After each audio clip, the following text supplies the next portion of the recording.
Përshëndetje të gjithëve, mirë se keni ardhur në këtë komunikim me mediat nga stadiumi Arena Kombëtare. Jemi këtu me dy lojtarë të ekipit kombëtar A, Julian Shehu edhe Arbër Hoxha, të cilët do t'i përgjigjen pyetjeve të gazetarëve në lidhje me grumbullimin e kombëtarës. Fillojmë me pyetjet për Arbrin. Përshëndetje, Sabina Meta, RTS Sport. Së pari suksese, kemi dy sfida shumë të rëndësishme, e para kundër Anglisë, së pari çfarë prisni dhe e dyta Arbër në aspektin personal, tashmë që nuk është Seferi grumbulluar në listën e teknikut Silvinho, sa rriten shanset tuaja për të qenë titullar, të paktën në këndvështrimin tuaj. Faleminderit. Përshëndetje juve.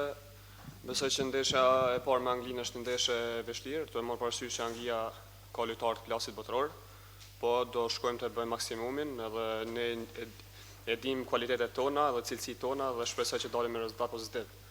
Se përket minutazhës time, do e bëjmë më të mirë në sa minuta t'i kem në dispozicion. Arbër Kristi Seatlari, Panorama Sport. Pas 5 ditësh ju bëni një vit në kombëtare. Si ka shkuar ky rrugë tim në pikat përgjithshme dhe çfarë mund të kishit bërë më shumë? Besoj që ka shku një vit shumë i mirë sepse arritëm kualifikimin evropian. Tash duhet harrojmë atë, do e bëjmë atë mirën edhe shpresojmë që të kualifikohen në botror, se jo. Ne gjithmonë kur shohim këta lojtarët e kombëtarës që bëhen protagonist me klubet e tyre, na vjen gjithmonë mirë. Ju e nisët mirë sezonit, shënuat e 2 gola me klubin tuaj, po çfarë ndodhi më pas? Po si çdo futbollist pra që ka ulje dhe ngritje, pra edhe unë jam një prej atyne. Në kohët e fundit pra s'kam pas shumë ritëm në ndeshjeve, ata minuta që i kam pas mënu me atë maksimumin dhe shpresoj që sa më shpejt të rritje formën edhe të kemë shumë minuta në dispozicion. E preku dhe pak Sabina pjesën e aktivizimit kombëtare dhe Silvinja u shpreh që ka pak trafik në krahun e majtë të sulmit. A është ky rasti kur konkurenca bën mirë në skuadër? Po normal, në skuadrën e kombëtarëve gjithmonë konkurenca bën më të fortë dhe japim më shumë, domethënë japim me maksimumin gjithmonë pra për me marrë sa më shumë minuta. Enrico Gaba, Euronews Albania. Hoxha, përshëndetje. Kemi një ndeshje që mendoj edhe, jo vetëm për ju, por edhe pjesën tjetër të skuadrës, mund të jetë ose më saktë është kundërshtari më i vështirë krahasuar ndoshta edhe me atë çka pam në Europian. Çfarë prisni këtu dhe ku e shihni veten, edhe sa i përket pozicionit në fushë? Prisni ndonjë lloj ndryshimi sa i përket vendosjes nga ana e trajnerit? Faleminderit. Ato e vendos trajneri, pra tash i presim edhe lojtarë për më bashkangjit, ja kemi pas servitjen e parë. Do kemi edhe 4 ditë pra në dispozicion që me ushtru taktikisht edhe me përgatit ndeshjen sa më mirë pra të jetë e mundur. Falë edhe një pyetje të fundit. A besojmë realisht që mund të surprizojmë në Angli apo shqiptarët duhet të kenë pak prishmëri në këtë ndeshje? Po normal që besojmë, nuk diskutohet fare. Sepse unë besoj pra të bashkëtarët e mi se kemi kualitet që me arrit rezultat pozitiv. Tani vazhdoj me pyetjet për futbollistin Shehu. Sabina.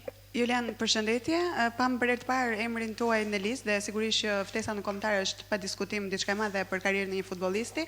Na trego diçka më tepër për emocionet e para se u ndjeve kur të kontaktuan dhe si e pret këtë eksperiencë të re në ekipin kombëtar. Përshëndetje, të them drejtën, për mua është një ëndër e bome realitet. Jam shumë krenar që jam përzgjedhur të përfaqësoj kombëtaren dhe është një nga ndjesitë më të bukura në botë, po them. Dhe shpresoj që ta përfaqësoj denjësisht dhe t'jap maksimumin tim për të bëu më të mirën për kombëtaren dhe për të dhënë sa më shumë konkurrencë për ekipin, sepse siç dihet konkurrenca i bën mirë ekipit dhe shpresoj që të marrim rezultate sa më pozitive këto 2 ndeshje. Na trego pak më shumë, si ishte ai momenti kur u kontaktuat, u takuat nga afër me Silvinjon dhe stafin teknik apo thjesht mjaftojnë telefonat për të çfarë ftesë?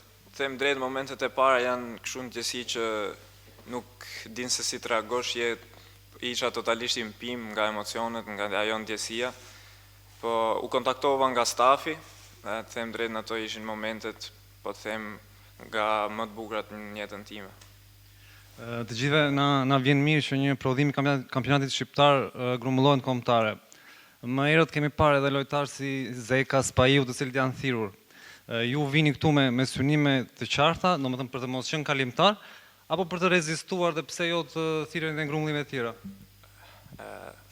Padyshim që kam ardhur për mos qenë kalimtar, shpresoj që rrugtimi im të jetë sa më i gjatë në kombëtare dhe kam ardhur këtu me besimin që do bëj më të mirën dhe që do shtoj kualitetin e ekipit kombëtar.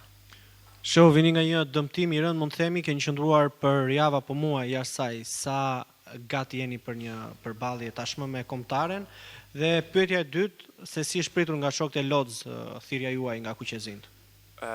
Viti i kaluar ishte, po të them, viti më i vështirë në karrierën time si futbollist pas dëmtimit që pata, po që u rikuperova shumë mirë dhe shumë shpejt, tash ndihem 100% gati, jam shumë mirë fizikisht, kam luajt pothuajse të gjitha ndeshjet të plota me ekipin dhe jam 100% gati. Nga shokët e ekipit u prit shumë mirë, me thon drejtën, sepse nga që është edhe hera ime e parë, kishte një entuziazëm gjithashtu edhe në ekip, gjithë murun, gjithë ishin aty për të më dhënë mbështetje dhe për të festuar bashkë.